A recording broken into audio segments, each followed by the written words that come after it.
अच्छे से हाथ खड़ा करो। ये आधी यूपीएससी थोड़ी होती है, हाफ यूपीएससी क्या होती है, पूरी होती है। अच्छा चलो ठीक है, यूपीएससी छोड़ो। चलो आर्मी में कौन कौन जाना था, डिफेंस कौन कौन ज्वाइन करना है, डिफेंस एस्पिरेंट कौन कौन है? हाँ डिफेंस वाले काफ़ी है। अच्छा अच्छा, आप खड़े हो जाओ, ये स्पेक्स के साइड में जो है, ये maroon T shirt, maroon shirt, आप स्मार्ट स्मार्ट बॉय। नहीं नहीं, आप बैठो, आप बैठो, आप खड़े हो जाओ यार, आप ही तो स्मार्ट तो आप ही हो यार। अच्छा, आर्मी में मतलब डिफेंस ज्वाइन करना चाहते हो आप? डिफेंस में किस में जाना चाहते हो, कौन सी फोर्स ज्वाइन करना चाहते हो? हाँ, पुलिस। अच्छा पुलिस ज्वाइन करना चाहते हो, तो पुलिस में क्या आपने सोचा है कि मैं मतलब क्या करूंगा, क्या कैसे उसको उसको अचीव कैसे करोगे आप?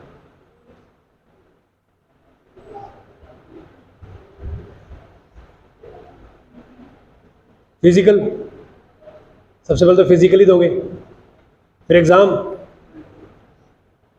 और अच्छा चलो पुलिस में फिर क्या, किस किस रैंक पे? इंस्पेक्टर, ठीक है। तो पुलिस ही है तो फिर सबसे बेस्ट आप यूपीएससी जाओ। पुलिस में सबसे टॉप मोस्ट लेयर होती है पुलिस की, तो वही होगी ना, वही तो पूरी पुलिस को संभाल रही है। चलो बढ़िया है, वेरी गुड। और कोई डिफेंस एस्पिरेंट पुलिस का, कोई पैरामिलिट्री? वो कहाँ है अक्षित, वो कहाँ है अपना हर्षित, ज्यादा हर्षित। अच्छा हाँ हाँ, चलो आप आ जाओ, ये कैमरा दे दो उनको। आप क्या बनना चाहते हो लाइफ में? लेफ्टिनेंट बनना चाहते हो?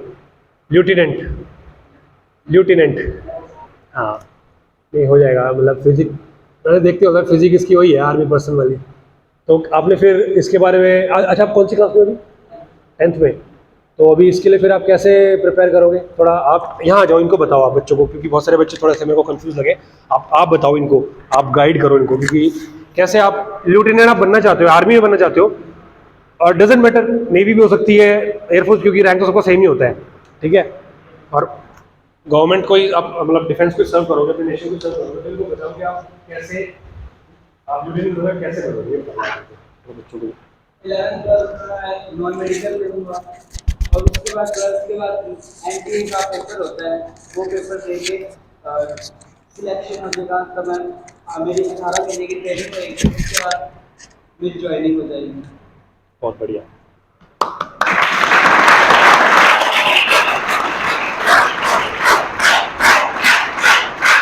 ये हर्षित ना 10th क्लास में इतना इसको मालूम है, इतना इसका कॉन्फिडेंस है ना, मतलब देखो एक होती है लक की बात, लेकिन मुझे इसका कॉन्फिडेंस देख के लग रहा है कि 101% ये जाएगा और ये अपना लक्ष्य हासिल करेगा, इस पर मुझे पूरा भरोसा हो गया लड़के पे।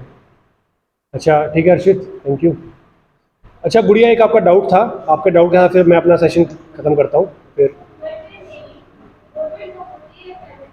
ये आज से कुछ साल पहले इंडिया में गवर्नमेंट जॉब थी, लेकिन एक कंपनी जो शिपिंग कॉरपोरेशन ऑफ इंडिया है, वो गवर्नमेंट में थे, मतलब गवर्नमेंट के अंडर में आती थी वो, अभी भी गवर्नमेंट के अंडर में, बट जो शिप पे जो काम करते हैं वो भी गवर्नमेंट में थे, गवर्नमेंट एम्प्लॉयज़ कहलाते थे।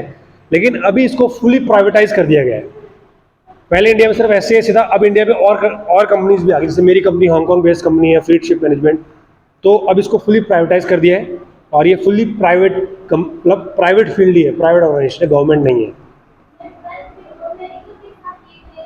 हाँ, only if you have a non medical PCM with 60% in PCM and 45% aggregate in English, ठीक है, और टोटल आपका होना चाहिए 60%, और पीसीएम में इंडिविजुअल सब्जेक्ट में 60% होना चाहिए।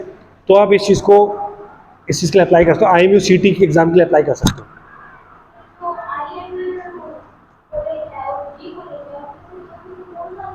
नहीं, जैसे क्या होता है ना, आईएमयू एक यूनिवर्सिटी हो गई, तो आईएमयू एडमिशन ही लेती, आईएमयू सिर्फ एग्जाम कंडक्ट कराती है, और आईएमयू के एग्जाम क्लियर करने के बाद आपकी काउंसलिंग होगी।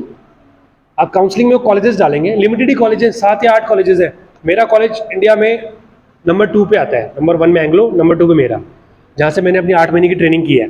तो वो 8-10 ही कॉलेज है जो आपका आईएमयू का एग्जाम होगा, उसमें आपकी रैंक आएगी, आपकी रैंक अच्छी आएगी, आप काउंसलिंग करोगे, फिर आप काउंसलिंग में आपको एक कॉलेज मिल जाएगा, फिर आप 3 years in BSc nautical science कर सकते हो, फिर आप एक as a 3rd officer ship पे जा सकते हो। वो ऐसा कुछ नहीं है कि आईएमयू कोई कॉलेज है, वो यूनिवर्सिटी है जो आपको एग्जाम दिलवाती है।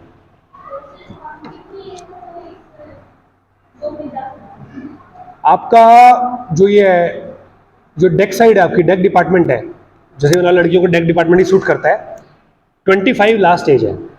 25 तक आप अप्लाई कर सकते हो।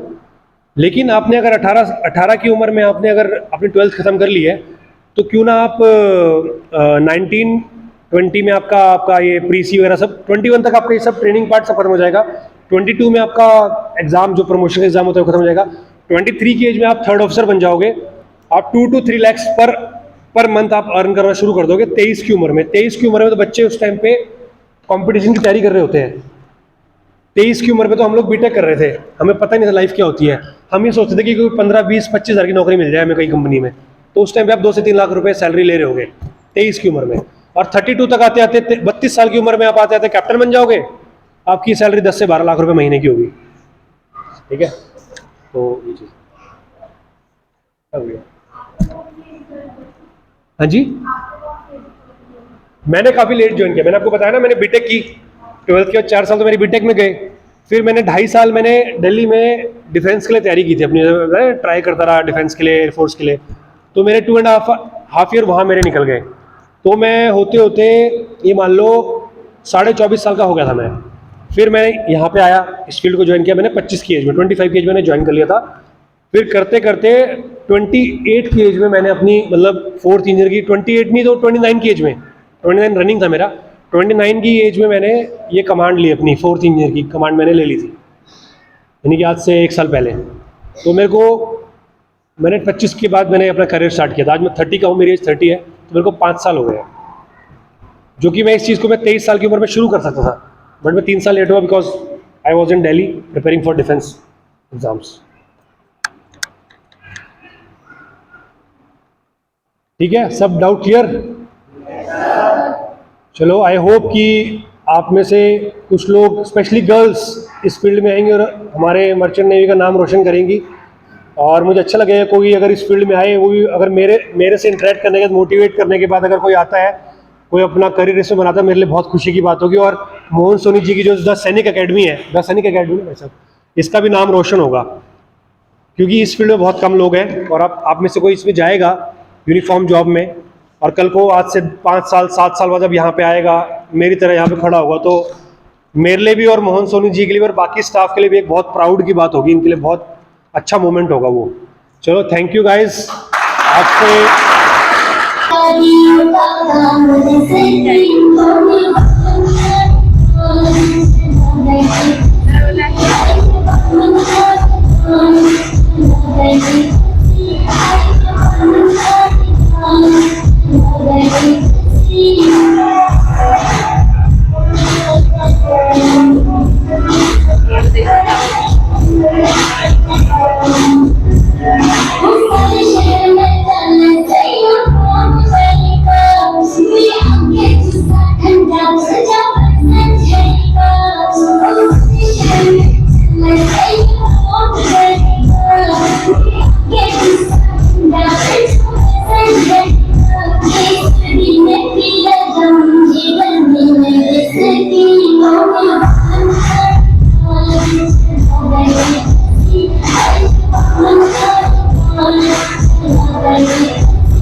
एक सैनिक ने जब खूब कहा है, किसी कचरे की खुशबू को महकता छोड़ाया हूँ, किसी कचरे की खुशबू को महकता मेरी नन्ही सी चिड़िया को चहकता छोड़ाया हूँ।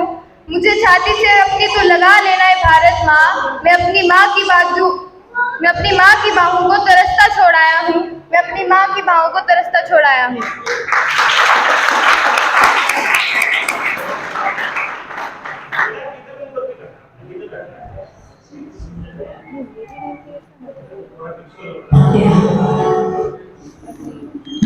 चलो बरसी पूरी कर लगे।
First of all, thank you for having me.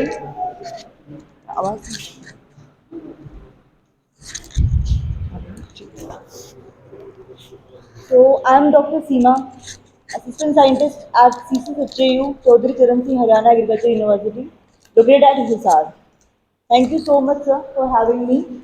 And सबसे पहले तो मैं उनको बधाई देना चाहूँगी कि जितना कॉन्फिडेंस मैंने आज बच्चों में देखा है ना, इतना तो हमारे अंदर भी कभी नहीं था। मतलब आप लोग डांस भी करते हो, पढ़ते भी हो, क्वेश्चंस भी बहुत अच्छे पूछते हो, और हल्का स्टडीज के साथ जो कल्चरल एक्टिविटीज में आप जो इन्वॉल्व हो ना, वो ओवरऑल डेवलपमेंट की आपको मतलब ओवरऑल डेवलपमेंट करेगा आपका। जब चाहे कहीं भी जाओ, जब IAS बनो, चाहे आप पुलिस में जाओ या फिर आप डिफेंस में जाओ, ये मतलब ये जो चीज़ है ना, इसको कभी छोड़ना नहीं बच्चों, ऐसे ही रहना है हमेशा, ठीक है। तो मैं एक बार पहले अपना बैकग्राउंड बता दूँ। मैंने 12th अपनी 2011 में की थी केंद्रीय विद्यालय से, एंड उसके बाद मैं हमेशा से डॉक्टर बनना चाहती थी, मैं डॉक्टरेट करना चाहती थी। तो इसके लिए मैंने वेटनरी साइंसेज के लिए भी एग्ज़ाम दिया, मैंने फिर एग्रीकल्चर के लिए एग्ज़ाम दिया, जो हरियाणा में अपनी एक इकलौती यूनिवर्सिटी है हिसार में। जानते हो आप, कभी नाम सुना है हरियाणा एग्रीकल्चर यूनिवर्सिटी का? नाम सुना है कभी किसी ने, है ना? वहाँ से मैंने BSc ऑनर्स एग्रीकल्चर का एग्ज़ाम दिया। उसके लिए एक तो मेनली आपकी क्वालिफिकेशंस क्या है कि आपको मैथ्स या बायोलॉजी चाहिए, PCM या PCB होना चाहिए एंट्रेंस एग्ज़ाम देने के लिए। वहाँ से मेरा अच्छा स्कोर आया, मैंने वहाँ से एग्ज़ाम क्लियर किया। 2015 में मैंने अपनी ग्रेजुएशन कंप्लीट की, और उसी साल दिसंबर में मैंने मास्टर्स का एग्ज़ाम दिया सॉइल साइंस डिपार्टमेंट से स्पेशलाइजेशन के लिए, और वो एग्ज़ाम मैंने क्लियर किया।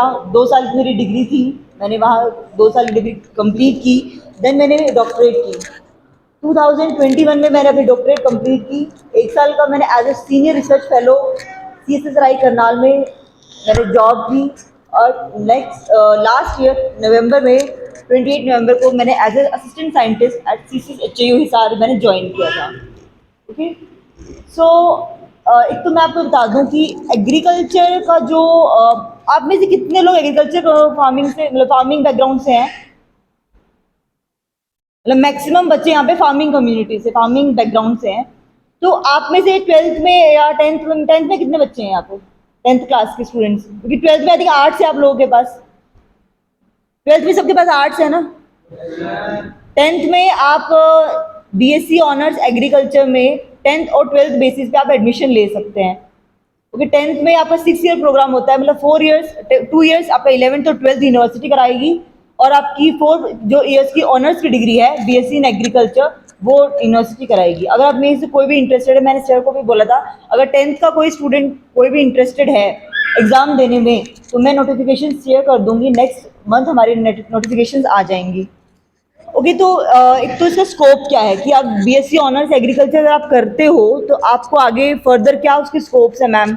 ऑफ कोर्स सबको अपने अच्छी जॉब अपॉर्चुनिटी चाहिए, तो इसके अलग अलग स्कोप्स है। इसमें आप ना पब्लिक सेक्टर में जा सकते हो, प्राइवेट सेक्टर में जा सकते हो, आप सेंट्रल या स्टेट गवर्नमेंट कोई भी यूनिवर्सिटीज़ हैं या रिसर्च इंस्टीट्यूट्स हैं उसमें भी जा सकते हो। और आप बैंक्स के लिए भी बहुत मतलब एक पोस्ट होती है इस बैंक्स में, स्पेशली एग्रीकल्चर फील्ड ऑफिसर की, ठीक है। वो एक प्रोबेशनरी जो ऑफिसर पीओ होता है बैंक का, उसके इक्वल जॉब है, मतलब वो पोस्ट है, उतनी सैलरी है, उतना ही सब कुछ है। लेकिन उसमें क्या है, हम लोगों को जो बीएससी ऑनर्स एग्रीकल्चर जो ग्रेजुएट्स हैं उनको एक तरह से रिलीफ है, एक तरह से उनको क्या है, लीनियंसी है। ये वो एक शॉर्टकट मेथड रहता है। आप जब आप बैंक पीओ की तैयारी करते हो तो आपका जो भीड़ बहुत ज़्यादा होती है, लाखों की होती है। वहीं अगर आप बीएससी ऑनर्स ग्रेजुएशन करके आप अगर बैंक में जाते हो तो आपको जो कंपटीशन है वो आपका एक तरह से कम हो जाता है और आपके जॉब चांसेस हैं वो बहुत हायर साइड में होते हैं। तो बीएससी ऑनर्स की जो CCHAU थी, मैं इसके बारे में यूनिवर्सिटी के बारे में आपको थोड़ा बता दूं। 1970 में इस्टेब्लिशमेंट थी हमारी यूनिवर्सिटी की। उसके बाद हमारे तीन कॉलेज एग्रीकल्चर के कॉलेजेस हैं, एक हिसार में लोकेटेड है, एक बावल में लोकेटेड है और एक कॉल में कैथल के पास लोकेटेड है। और यूनिवर्सिटी के अंडर 8 कॉलेजेस आते हैं, जिसमें कॉलेज ऑफ एग्रीकल्चर है, college of basic science and humanities है, कॉलेज ऑफ होम साइंसेज है फॉर गर्ल्स ओनली। उसके बाद है college of agriculture engineering and technology, मतलब आप एग्रीकल्चर में इंजीनियरिंग भी कर सकते हैं। आई थिंक बच्चे बहुत बोर हो गए सर की बातों से, 1.5 घंटे में इंटरेस्ट नहीं ले रहे बिल्कुल भी।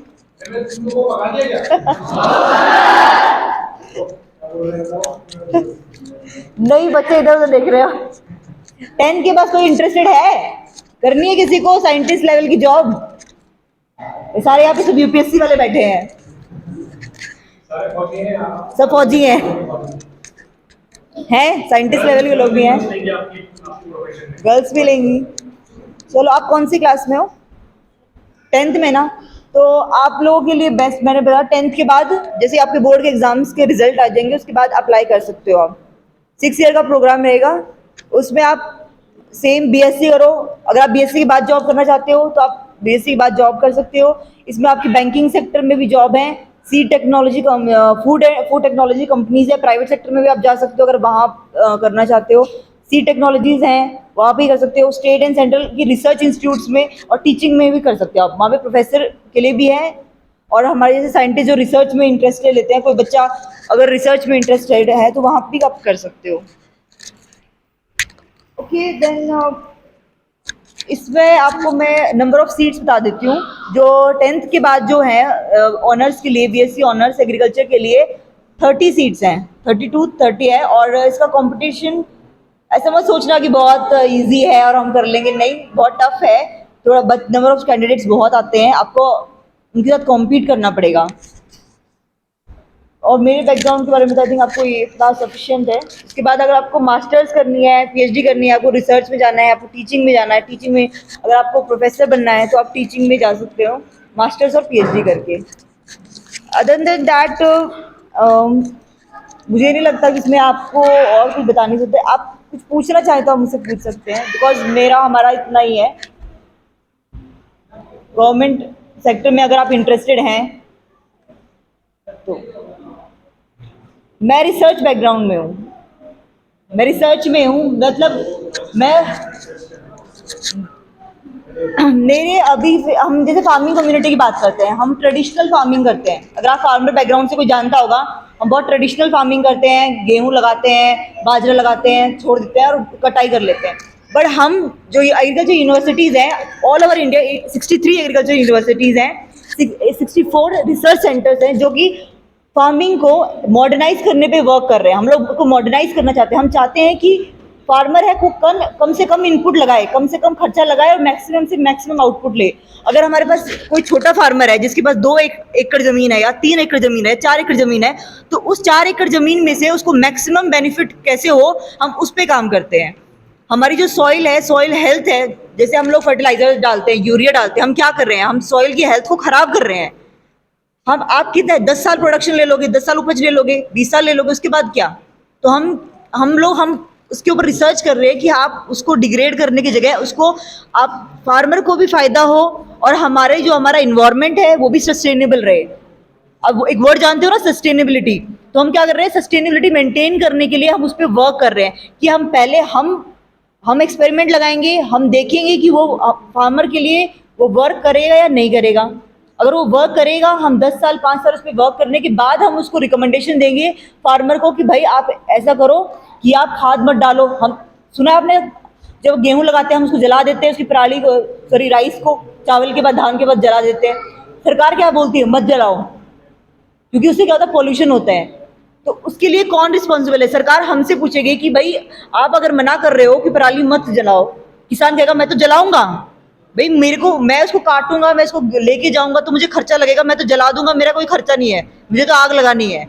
लेकिन हम लोग कह रहे हैं कि नहीं, आप आग लगा रहे हो ठीक है, लेकिन वो लॉन्ग टर्म में आपको नुकसान करेगा, आपकी उपज 5 साल के बाद कम हो जाएगी। तो हम लोग क्या करते हैं, हम उस पर रिसर्च, हम साइंटिफिक उनको एविडेंस देते हैं कि आप ये कर रहे हैं तो ये आप गलत क्यों कर रहे हैं, और अगर आप ऐसा करेंगे तो आपको उस चीज़ में फायदा है, नुकसान है। तो हमारा एक तरह से एक 1-to-1 फार्मर्स के साथ इंटरेक्शन होता है। हम रिसर्च करते हैं, हम उनको इंफॉर्मेटिव करते हैं, हम उनको फोर्स नहीं कर सकते, कोई भी हम फोर्स नहीं कर सकते, बट हम उनको एक तरह से अवेयरनेस क्रिएट करने की कोशिश करते हैं कि आपके लिए ये टेक्नोलॉजी है, ये प्रैक्टिस है, ये आप इसको अडॉप्ट कीजिए और आपको फाइनेंशियली और हमारे इन्वायरमेंट के लिए, दोनों के लिए बेस्ट है। तो ये हमारा काम है। उनकी जो भी प्रॉब्लम्स है उनको हम सॉल्व करते हैं। अगर कोई फार्मर को किसी तरह की प्रॉब्लम है, अगर फार्मर, आपको अगर पता हो तो आपने सैलिनिटी के बारे में अगर सुना हो, अगर आपके कोई इधर जीन साइड से होगा तो उसको पता होगा कि उनकी खेतों का जो पानी है नीचे ट्यूबवेल का, वो खारा होता है।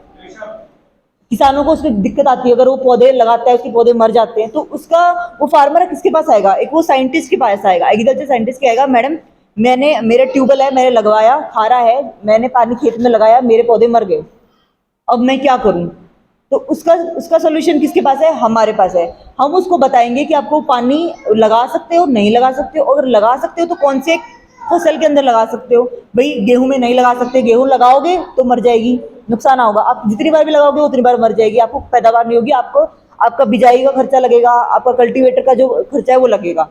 तो ये काम किसका है? ये साइंटिस्ट का काम है। हम लोग वहां से प्रॉब्लम्स लेते हैं और हम उसका सोल्यूशन देते हैं। ओके, तो ये क्या है, 1-to-1 एक साइंटिस्ट और फार्मर का इंटरेक्शन, एक कम्युनिटी बना दी गई है ऑल ओवर द इंडिया। अलग अलग रिसर्च सेंटर्स गवर्नमेंट ने लगाए हैं, सेंट्रल लेवल पे भी और स्टेट लेवल पे भी। स्टेट लेवल पे पर्सनलाइज है कि हर स्टेट में अलग अलग तरह की प्रॉब्लम होती है, अलग अलग तरह की मिट्टी है, अलग अलग तरह का फसल चक्र है, उसको सॉल्व करने के लिए और उनकी इनकम को बढ़ाने के लिए ये एग्रीकल्चर यूनिवर्सिटी और रिसर्च स्टेशन लगाए गए हैं। हाँ जी, एक्सक्यूज मी, सो वॉल्यूम। हाँ जी, देखिए केमिकल्स अभी जो ये बहुत एक आपने करंट टॉपिक की बात करी कि जो फर्टिलाइजर जो हम बोल रहे हैं, खाद वाली खेती, और एक हम कहते हैं कि गोबर की खाद डालो, जिसको हम लोग FIM कहते हैं, फार डियार्ड मैन्योर।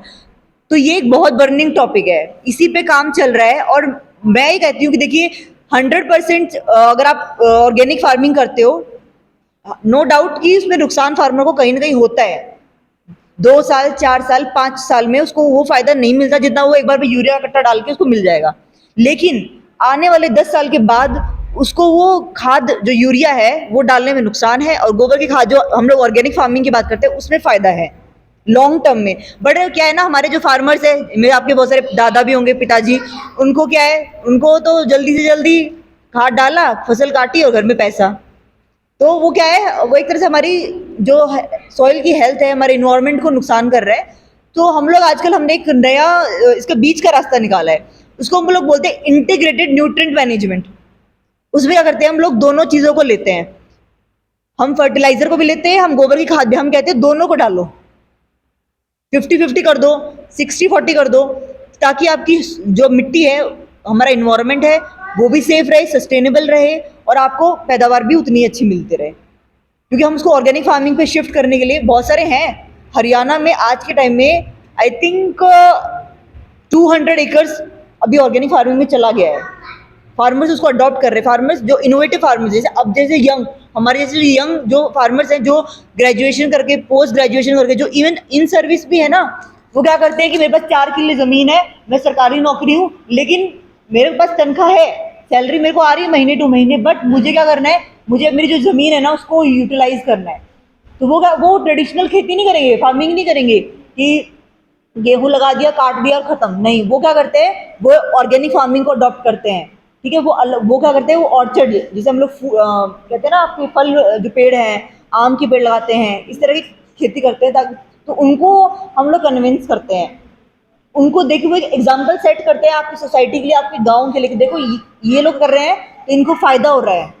भाई अगर आप गेहूं भी लगाओगे एक ही खेत के अंदर, और आप एक ही खेत के अंदर आप जैसे आप आपके पेड़ भी लगा रहे हो, चाहे आप लगा लो संतरे के पेड़ लगा रहे हो, ऑरेंजेस लगा रहे हो, तो आपको क्या है, डबल इनकम आ रही है। आपको गेहूं से कटेगी तो गेहूं से आएगी, और जब फ्रूट्स आएंगे तो आपको फ्रूट से भी आएगी। तो हम लोग इस तरह से इंटीग्रेटेड दोनों चीज़ों को लेके बैलेंस करके चल रहे हैं आज के टाइम। मैं बहुत ज़्यादा डीप में साइंटिफिक नहीं जा सकती, बिकॉज सर कह रहे हैं कि बच्चे बहुत अच्छे हैं, लेकिन मेरा थोड़ा फील्ड थोड़ा अलग है।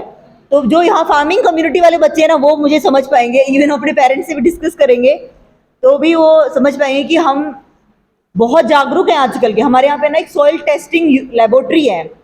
आप में से बहुत सारे जो दादा हैं या ताऊ जी हैं, वो लोग आते भी हैं, वो क्या करते हैं, मिट्टी की और पानी की जाँच करवाते हैं। हम लोग, सरकार ने, आपने सुना होगा सॉइल हेल्थ कार्ड, न्यूज़ में बहुत बार आप लोगों ने सुना होगा कि मोदी जी ने सॉइल हेल्थ कार्ड पे सबसे ज़्यादा जोर दिया है। उसका मतलब ही क्या है कि भाई मेरी मिट्टी का मैंने नमूना लिया, सैंपल लिया, उसकी मैंने जांच कराई। अगर मेरी मिट्टी में नाइट्रोजन, अगर आपको पता है कि नाइट्रोजन, जो यूरिया क्या करता है, नाइट्रोजन प्रोवाइड करता है, अगर मेरे मिट्टी में नाइट्रोजन पूरा है तो मुझे खाद डालने की ज़रूरत नहीं है।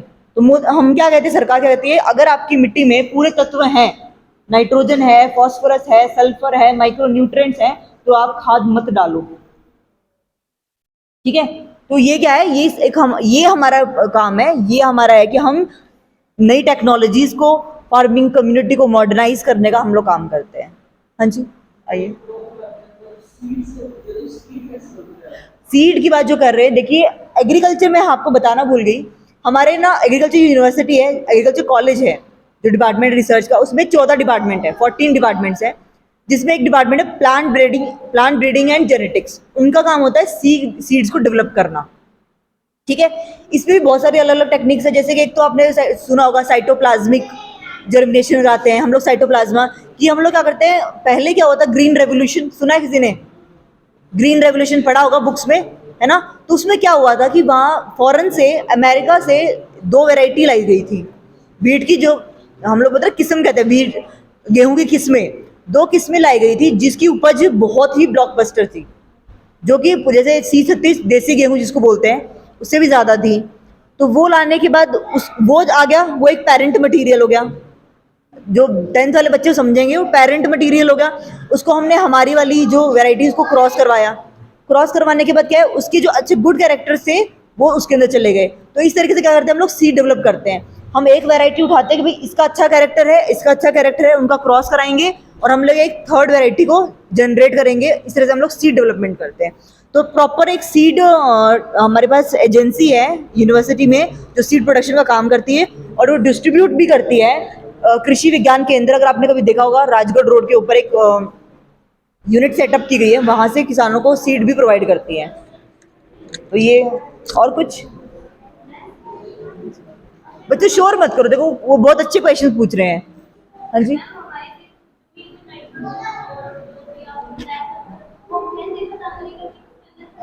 वही मैंने बच्चे बताया ना कि हमारे जो यूनिवर्सिटी है उसमें सॉइल टेस्टिंग लेबोरेटरी है। ठीक है, इसके लिए एक स्पेशल लैब बनाई गई है। वहाँ पे आपको जाना है, अपना मिट्टी है, पानी है, उसका नमूना सैंपल लेना है और उनको दे के आना है। वो आपको बाकायदा रिपोर्ट देंगे, वो आपको बताएंगे कि आपकी ज़मीन में ये कम है, आपके पानी में ये कमी है, और कहीं भी आपकी ज़मीन बहुत अच्छी है, आप कोई भी फसल लगाओ। ठीक है, तो ये क्वेश्चंस आपके बहुत अच्छे हैं, और मैं चाहूँगी जो 10th के बच्चे हैं स्पेशली, देखो जो 12th के वो आर्ट्स से मैं कुछ नहीं कर सकती, बट 10th के बच्चे जो फार्मिंग कम्युनिटी से है ना, मैं रिक्वेस्ट करूँगी सर से भी, नोटिफिकेशन आएगा, प्लीज़ आप लोग एग्ज़ाम ज़रूर देना BSc ऑनर्स एग्रीकल्चर का। आज के टाइम में ना एग्रीकल्चर सबसे बेस्ट सेक्टर है। ठीक है, ब्लूमिंग सेक्टर है, इसमें सबसे ज़्यादा जॉब अपॉर्चुनिटीज़ आज के टाइम में एग्रीकल्चर में है, चाहे आप फर्टिलाइजर कंपनी ले लो, चाहे आप फूड टेक्नोलॉजीज में ले लो, चाहे आप पेस्टिसाइड्स, मतलब इंटरनेशनल कंपनीज भी मैक्सिमम अब इंडिया में है, उनके हेड ऑफिसेज इंडिया में है, जो कि आपको बहुत अच्छा पैकेज भी देते हैं, जहाँ पे आप रिसर्च भी कर सकते हो। और पूरे हमारी बहुत सारी सेमी गवर्नमेंट भी हैं, जैसे आपने सुना होगा नेशनल फर्टिलाइजर लिमिटेड, नबार्ड का बैंक है, आपने सुना होगा, बहुत अच्छा पैकेज है इनका। इवन सिर्फ बीएससी करने की जरूरत है, अब आपको मास्टर्स और पीएचडी करने की जरूरत भी नहीं है, सिर्फ 4 साल की बीएससी है, जिसमें आपका 3.5 साल का कोर्स वर्क होता है और 6 मंथ्स का आपको ट्रेनिंग पीरियड होता है, जिसमें आपको गांव में रखते हैं वो लोग 4 महीने के लिए। गांव से आपको इंटरेक्शन आते हैं, कैसे वो फार्म से डील करना है, वहां से आप इनपुट लेते हो कि कैसे फार्मर्स को डील करना है, क्योंकि आपका मेन काम क्या है कि फार्मिंग कम्युनिटी को हमें सर्विस प्रोवाइड करनी है, चाहे वो आप प्राइवेट कंपनी से करो, चाहे आप बैंक में बैठ के करो, चाहे आप एक यूनिवर्सिटी में रिसर्च इंस्टीट्यूट में बैठ के करो। हमारा मेन पर्पस है फार्मिंग कम्युनिटी को सर्विस प्रोवाइड करना, उनकी प्रॉब्लम्स को सॉल्व करना। जरूरी नहीं है कि आप इंडिया में ही आप फार्मिंग सेक्टर में अपना बात- नाम कमाएं, मतलब आप बहुत आगे जा सकते हैं, लेकिन सिर्फ प्रॉब्लम इंडिया में नहीं है ये पानी वाली, ये सॉइल खराब हो गई। कनाडा और ऑस्ट्रेलिया जैसे देश जो है ना फार्मिंग पे बहुत ज़्यादा काम कर रहे हैं और वहाँ पे बहुत सारी अपॉर्चुनिटीज है इनकी फील्ड में, तो आप वहाँ पे फॉरन में अगर आप में से कोई बच्चा अगर एंट्रेंस एग्जाम में अगर करना चाहे, नोटिफिकेशन हम शेयर कर देंगे, आप फॉर्म अप्लाई जरूर करना। मैं रिक्वेस्ट करूँगी आप लोगों सबसे जो फार्मिंग बैकग्राउंड से हैं, क्योंकि एक कहते हैं ना, शहर में पढ़ा लिखा बच्चा और एक फार्मिंग जिसने देखी है खेती, उसमें बहुत फर्क है, उसी को समझ सकता है। और कोई क्वेश्चंस कोर्स के रिगार्डिंग, नंबर ऑफ सीट्स, कुछ भी, अगर आपको कुछ पूछना है एडमिशन प्रोसेस के रिगार्डिंग? हाँ जी, 12th की बात देखिए, 12th में आपको चाहिए पीसीएम या पीसीबी।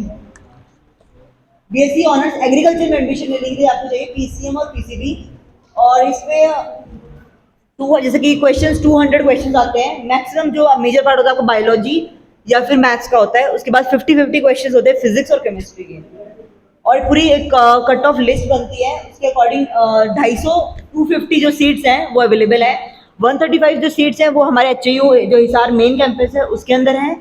उसके बाद जो रिमेनिंग सीट्स हैं वो बावल रेवाड़ी के पास जो एक टाउन है वहाँ पे कॉलेज है हमारा, वहाँ पे है, और जो रिमेनिंग है वो हमारी कॉल कैथल के पास एक है, तो वहाँ है। तो आपका कोई भी भाई है, तो बहन है, तो उनको ज़रूर बताना कि नेक्स्ट मंथ नोटिफिकेशन आ रही है और आप इसमें अपना एक अच्छा करियर बना सकते हो। एक बहुत ब्लूमिंग सेक्टर है एग्रीकल्चर। आपने देखा होगा गवर्नमेंट भी बहुत, सेंट्रल गवर्नमेंट बहुत ज़्यादा इस पे को अपना प्रायोरिटी पे लेके चल रही है आज के टाइम में। और कोई क्वेश्चंस?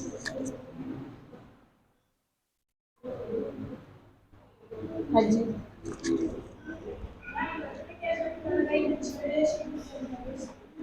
सॉइल एसिड है, जो बेसिक कोई वर्ड नहीं होता। सॉइल 3 तरह की होती है, एसिड होती है, अल्कलाइन जो आप बेसिक बोल रहे हो सो अल्कलाइन सॉइल्स कहते हैं, और सोडिक सॉइल्स होते हैं।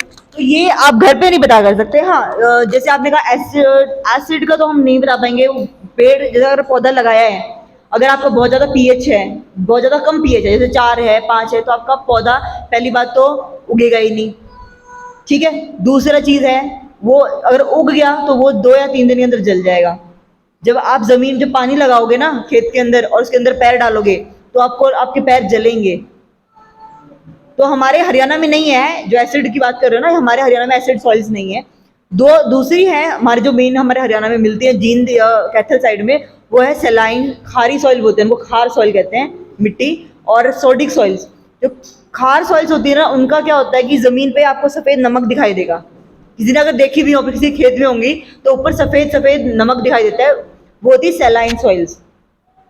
तीसरी सॉइल होती है सोडिक सॉइल्स, वो क्या होती है, वो बिल्कुल ब्लैक जेट ब्लैक कलर की होती है। अगर पानी अगर खेत में लगा दोगे ना तो पानी नीचे नहीं जाएगा आपका।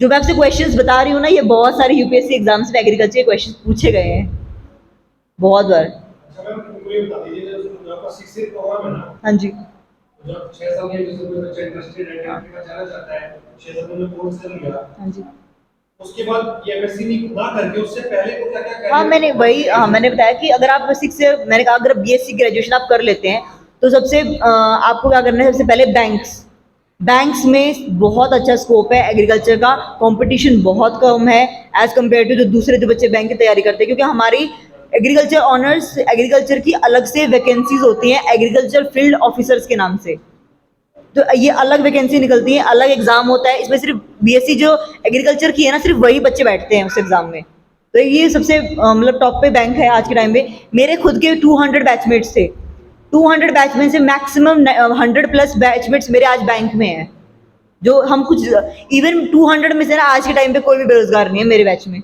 एक सिंगल पर्सन भी बेरोजगार नहीं है, सब लोग गवर्नमेंट में, बैंक्स में, स्टेट में, और जैसे हम बहुत सारे हमारे रिसर्च इंस्टीट्यूट्स भी हैं, बहुत सारे हमारी सीड टेक्नोलॉजीज कंपनी है, नेशनल सीड फर्टिलाइजर कंपनी है एक करके, वो गवर्नमेंट की है, सरकार की है, स्टेट गवर्नमेंट की है, सेंट्रल गवर्नमेंट की है।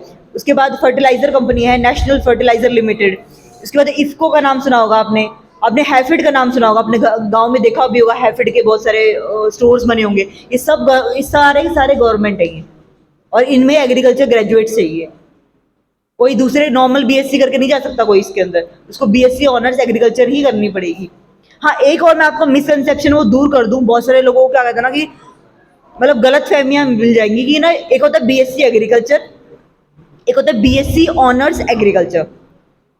आज के टाइम में ना बीएससी एग्रीकल्चर के बहुत सारे प्राइवेट कॉलेजेस भी है, वहां आपको नहीं घुसना है, क्योंकि बहुत सारे बच्चे क्या कर रहे हैं ना कि मतलब जॉब्स बहुत ज्यादा है, अपॉर्चुनिटीज बहुत ज्यादा है, तो क्या करते हैं प्राइवेट में एडमिशन ले लेते हैं, वहां से कर लेते हैं, फिर बाद में कहते हैं हमें तो जॉब ही नहीं मिली।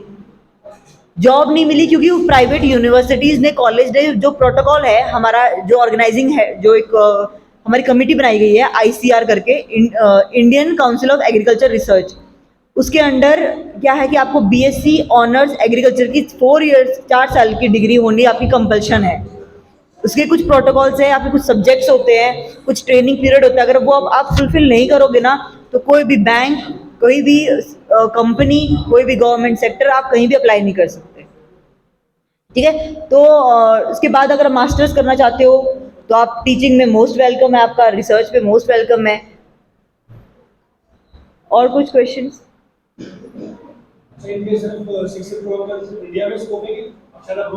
हर जगह अब्रॉड में तो बहुत स्कोप है इसके। अगर आप बीएससी करते हो, इवन हमारी यूनिवर्सिटी के बहुत सारे एमओयूज हैं, बहुत सारी यूनिवर्सिटी, यूएसए में 3 का है, जर्मनी में 3 है, हमारे खुद के स्टूडेंट्स, मेरे जूनियर्स गए हुए हैं, कम से कम 10 जूनियर्स तो मेरे ऑस्ट्रेलिया गए हुए हैं मास्टर्स करने के लिए, पीएचडी करने के लिए। और अगर आप वहाँ पे मास्टर्स पीएचडी करते हो ऑस्ट्रेलिया, सपोज करो ऑस्ट्रेलिया में कोई यूनिवर्सिटी टाइप है हमारा, और हम यूनिवर्सिटी आपको वहाँ भेजती है, वहाँ करते हो, और अगर वहाँ से आपका कहते हैं ना वो कनेक्शन बेस्ड होता है कि आपको कितना अच्छा कनेक्शन बना सकते हो, तो वहाँ पे आपको हायर भी कर लेते हैं वो लोग। हमारे खुद के बहुत सारे सीनियर्स हैं जो अभी आज गए थे स्टडीज करने के लिए और वहीं पे जॉब मिल गई, वहीं रह गए। तो आपको फॉरेन का बहुत अच्छा स्कोप है। प्राइवेट जो कहते हैं ना आईटी कंपनीज में, जितना आपका आईटी का पैकेज है ना, उतने तो हमारे ये fertiliser, seed technologies, pesticides company भी प्रोवाइड कर देंगी। और मतलब बहुत अच्छा स्कोप है, एग्रीकल्चर बूमिंग सेक्टर है आज के टाइम में। और कोई क्वेश्चन? कोई है 10th में जो इसको करियर ऑप्शन लेना चाहेगा? कोई नहीं, पहले आईएएस की तैयारी कर लो, साथ साथ इसका भी एग्जाम का फॉर्म भर देना। एक गवर्नमेंट सिक्योर जॉब है, थोड़ा सा कंपटीशन बहुत है, क्योंकि पहले तो हमारे टाइम पे भी शायद 14,000 बच्चों ने फॉर्म भरा था, सिर्फ हरियाणा रेजिडेंस, और अब तो लाखों में है। कंपटीशन बहुत है, लेकिन मुझे लगता है कोई ये बच्चे कर लेंगे। और कोई क्वेश्चन बच्चों?